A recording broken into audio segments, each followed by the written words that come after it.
Boogeyman band coming round the bend. Is Boogeyman band.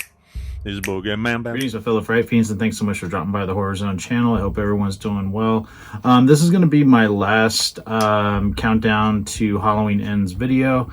It's the fourth one in the series. Like I said, these were kind of spontaneous, just like whatever popped into my head, I kind of did and covered last couple days. Talked about, my love of Halloween 4. I talked about the Legend of Halloween sort of children's book that David Gordon Green wrote. And then I also went into the icons, the actors that I've met from the franchise, and the autographs that I've received from them. So thought that were kind of fun. I know some of the stuff I've shown on the channel before. For this final video, I thought I would talk about soundtracks, about the Halloween scores, the soundtracks. The iconic, score was originally written by John Carpenter. And I don't have a physical copy of every score, but I pretty much have every score digitally. I have it on my phone. I listen to them regularly. I actually have a Halloween playlist that I play pretty frequently.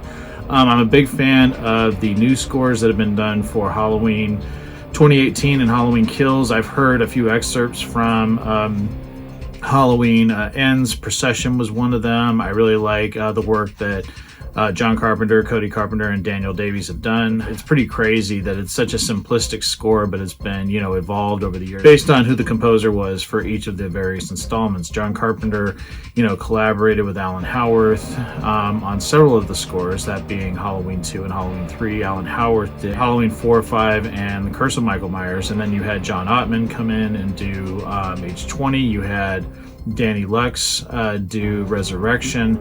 You had Tyler Bates do the Rob Zombie films, and then you brought it all back around again to John Carpenter, who's now involving his son and Daniel Davies.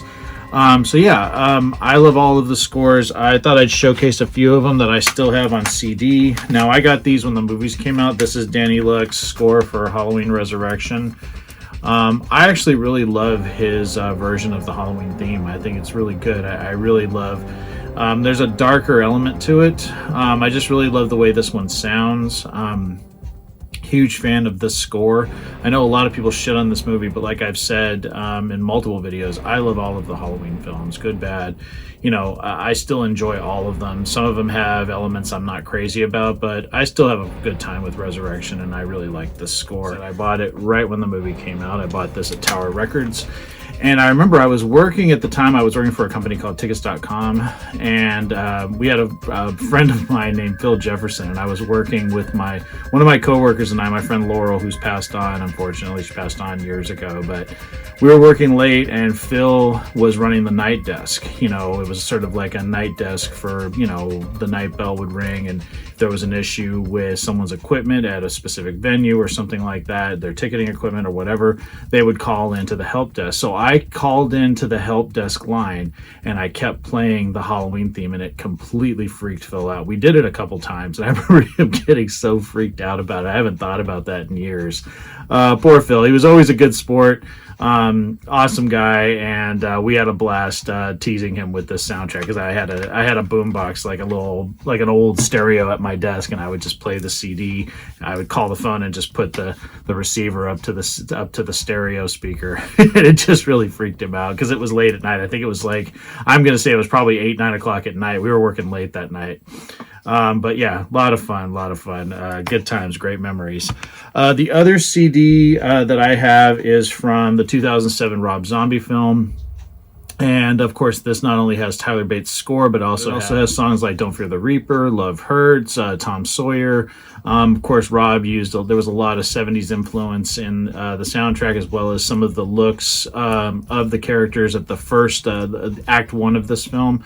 I love this film. I know a lot of people shit on Rob Zombie and his films, but I actually like his contribution to the Halloween films. I love both of his entries, and like I said, I'll talk more about them when I do my ranking video after I see Halloween Ends. But yeah, this is a great soundtrack. I love playing this one as well.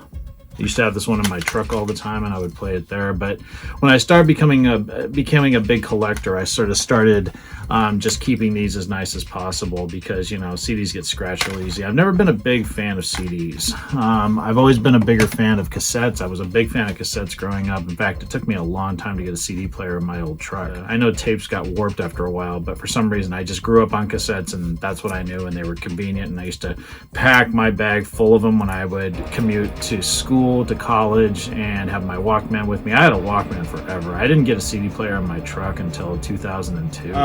One of my favorite scores from the franchise is Alan Howarth and John Carpenter's score for Halloween 3 Season of the Witch. Again, that film has grown in popularity with me and many other people that were just like kind of, you know, Michael Myers isn't in it, fuck this movie kind of mentality. I love Halloween 3. Again, we'll go into more about it when not only I do my ranking, but also we have a celebration coming up on the 22nd of this month because that will be the 40th anniversary of the film. So last year when Scream Factory was putting out the special kind of box sets, they did it for Halloween, Halloween 2, and Halloween 3 with the vinyl and the poster. I opted to just get the Halloween 3. It was when we were having housework done here and I didn't have a lot of extra money, so I couldn't buy all three of them.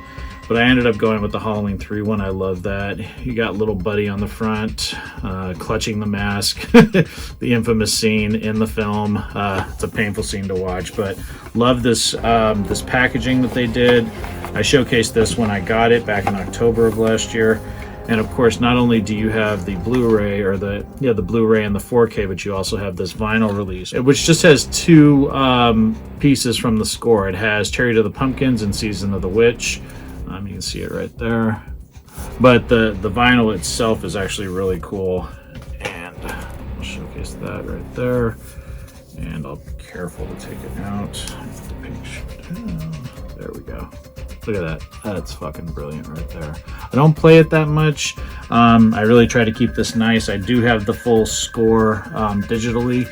I'm so mad I missed out on the Waxwork Records release of it. I tried to get it. I saw it kind of cheaper than it usually goes for, and I lost the bid on eBay. So yeah, it's a hard one to get, but I love that score. It's probably, I would say that Halloween 3's score is in my top 3. Halloween 3 Season of the Witch is an iconic score, an iconic film. I absolutely love the film, love the score.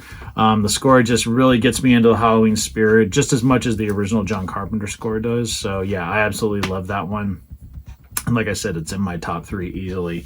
The next two pieces I'm going to show, these are by Sacred Bones. Now, one of them I got in 2018, right after Halloween 2018 came out. But yeah, this is a very nice release. Love that right there. But yeah, I love this score. I remember seeing Halloween 2018 very vividly. My brother-in-law went with us to see it. I was so excited. And when this score came on, after that opening scene at Smith's Grove, I started to cry. I don't know why. I got very emotional. At that point, it had been nearly 10 years since Michael Myers had been on the big screen. Halloween 2, Rob Zombie's Halloween 2 had dropped in August of 2009. This was in October of 2018. It was a long time coming. I was so excited to see a new Halloween film, and when that score picked up and you see the jack-o'-lantern it's a rotted out jack-o'-lantern that comes back to life, and it looks exactly like the jack-o'-lantern at the beginning of John Carpenter's original film. I got so emotional.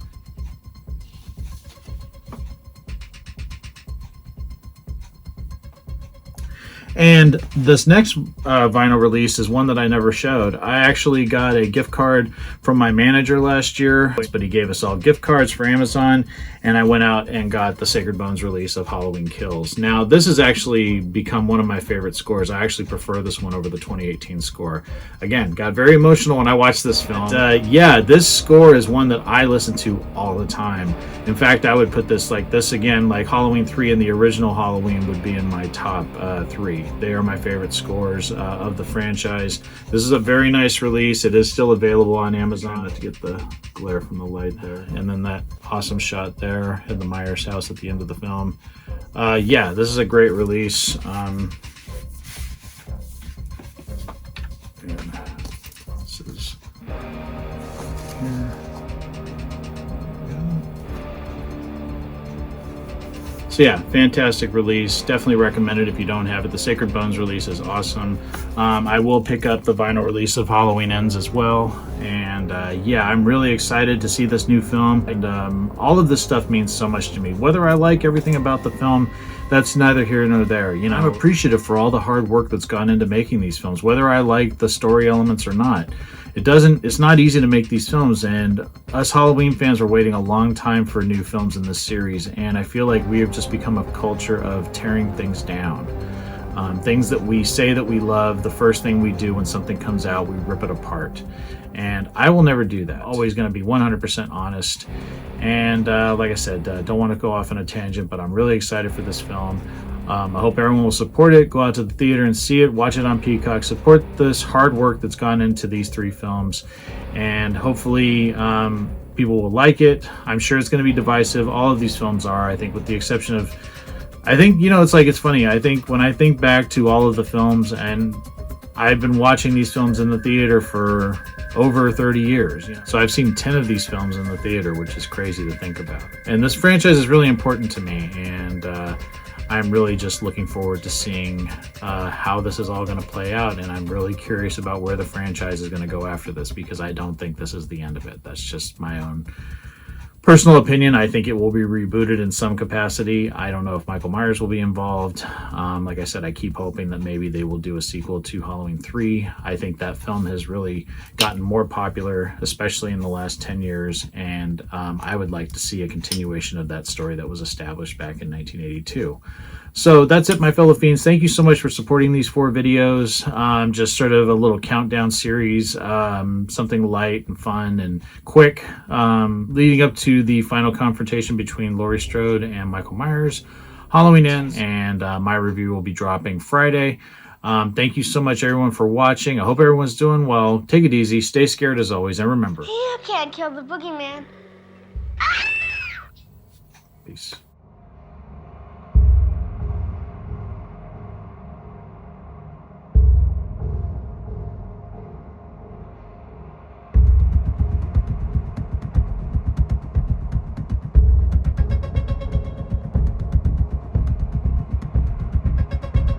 Hey fellow Fright Fiends, just want to say thank you again for supporting Boogeyman Ben's Horror Zone. If you're brand new to the channel and you haven't yet subscribed, please hit the subscribe button down below, hit the bell notification so you're updated every time I drop a new video. I typically do this once or twice a week with new content. I've been doing this for over 11 years, and the horror genre is a passion of mine, and it really means a lot to me that I can share that passion with all of you guys. Thanks so much again for the support, and I'll talk to you again later. Take it easy, stay scared as always.